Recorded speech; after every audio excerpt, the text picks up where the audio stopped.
ప్రభుత్వ హయాంలో ఆదిలాబాద్ జిల్లా కేంద్రంలోనే కేఆర్కే కాలనీలో నిర్మించిన డబుల్ బెడ్రూమ్లు ప్రభుత్వం మారిన అర్హులైన వారికి అవి అంతకుముందు బాబులకు అడ్డగా మారాయి.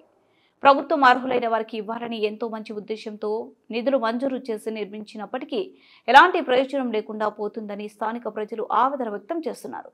ఈ ప్రభుత్వ హయాంలోనైనా పేద ప్రజలకు పంపిణీ చేస్తుందని ప్రజలు ఎదురు చూస్తున్నారు. ఇలాగే నిర్లక్ష్యం చేస్తే గోడలు పగుళ్లు తేలి కూలిపోయే ప్రమాదం ఉందని స్థానికులు ఆగ్రహం వ్యక్తం చేస్తున్నారు. ఇప్పటికైనా ప్రస్తుత ప్రభుత్వం చొరవ తీసుకొని అర్హులైన పేద ప్రజలకు అందించాలని స్థానికులు కోరుతున్నారు.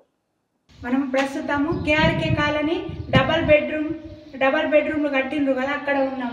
ఈ డబల్ బెడ్రూమ్లు కట్టి 5-6 ఇయర్స్ అవుతుంది. మొత్తానికి ఈ గోడ మొత్తం ఇట్లా కూలిపోతున్నది. మొత్తానికి ఏమి లేకుండా ఇది పేదవాళ్ళకు కూడా ఇస్తలేరు, ఎవరికి ఇస్తలేరు.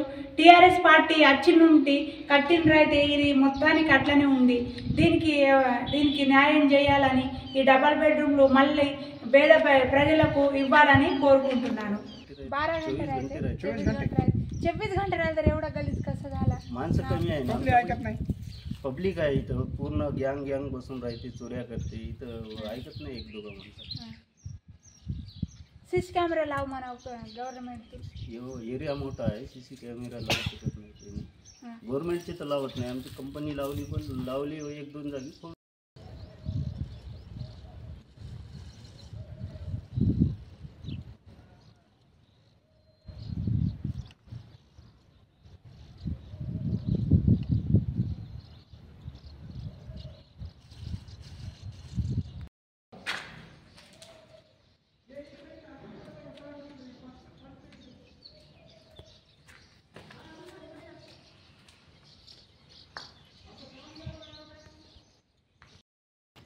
या इकडे या कोणता तो दाखवला इकडे.